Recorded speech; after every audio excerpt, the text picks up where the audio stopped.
Now, in small businesses, you can have one general ledger, okay? And it would contain all your accounts, your cash, your accounts receivable, that kind of thing. You start becoming a bigger company, and you're going to have a ton of accounts receivables and a ton of accounts payables. Those ledgers should not be in your general ledger at all.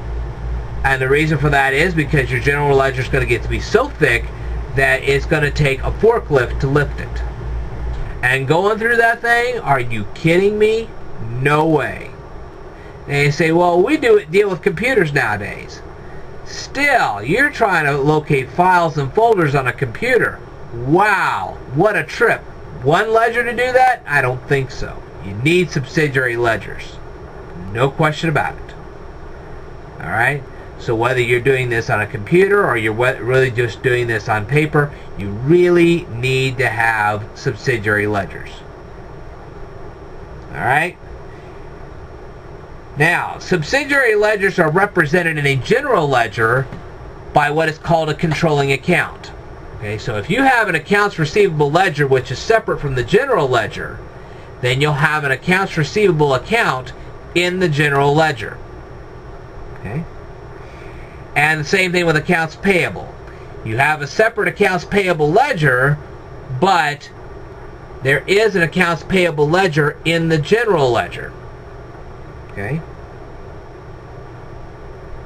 And so the sum of accounts receivable and the sum of accounts payable month after month is then shipped to the accounts receivable and the accounts payable ledger of the general ledger. Okay?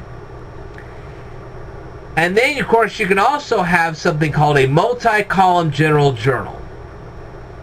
And the extra columns in the general journal would be for accounts that are used frequently. Accounts payable, accounts receivable, cash, you name it. If it's used quite often, it gets in there.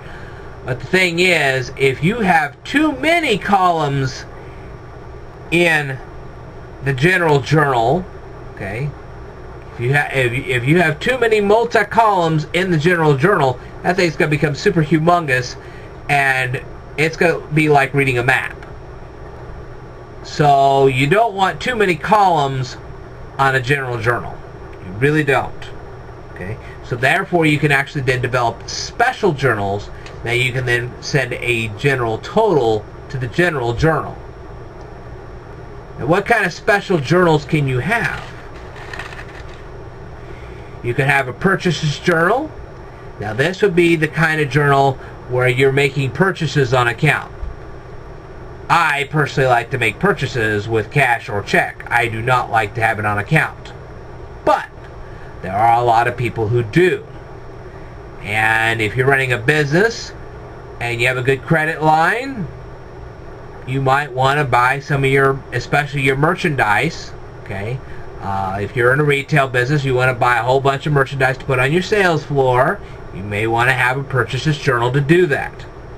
A cash payments journal, because after all, you're paying back all those people that you just bought all that merchandise from. Okay, and you have to pay them eventually. They may give you 30 days, they may give you 90 days. Doesn't matter. Eventually, you still have to pay the bill. The sales journal. This would be the journal you would keep all your transactions. Customers come in, they buy merchandise from you on credit. Okay, not cash. Sales journal is not for cash. If they're buying stuff from you for cash, you have to put that in the cash receipts journal. But if they're buying merchandise from you on credit, okay, let's say so some family comes in, they buy a bunch of toys off of you, and they buy on their credit card, then that goes in the sales journal. Alright? Now, transactions that are recorded on the purchases journal will have a posting reference to some accounts payable ledger. Okay? So what you'll do is you'll make a transaction and you'll post it in the purchases journal. Okay, you post the transaction in the purchases journal, and then you'll have a posting reference to a specific account in the accounts payable ledger. Alright?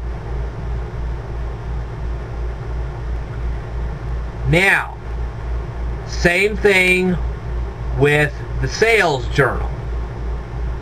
What you would do is you would have a specific posting reference to some accounts receivable. Alright? Now, the posting reference in the actual journals themselves will be denoted with a check mark because the accounts payable journal and the accounts payable ledger and the accounts receivable ledger, all those accounts are numbered. But those numbers can change. You want to know how they can change? Well, it's very, very easy. Let's say you have a company, it's a retail company, you have been buying merchandise from so-and-so supplier for a long time. All of a sudden, so-and-so supplier goes bankrupt and they can no longer ship you merchandise. Well, now you got to go find yourself a new supplier. Well, the new supplier would get a number, and the old supplier wouldn't have a number in the ledgers anymore. So the ledger numbers can actually shift. So that's why you don't put a number in the purchases journal posting reference. And the same thing with the sales journal. Okay, let's say you've had a customer loyal for years, and they have been buying a lot of stuff from you. All of a sudden, that customer got old, got gray, and died. Well, his account's closed. He's dead. He's not going to buy any more stuff from you. Sad, but it happens. You say, well, what about a situation where it's not quite so sad? Okay, let's say you've had a customer for years. He's bought a lot of stuff from you. All of a sudden, that customer got himself a better job offer someplace, and so he ended up moving to another town. And he's not going to buy from you anymore. Close his account. So that's why when you do the posting reference in the journals, you put a check mark, because the ledger numbers can actually change. And there you go. Hopefully you guys have gotten yourself a big time education here. I will tell you more in a future video, so stay tuned.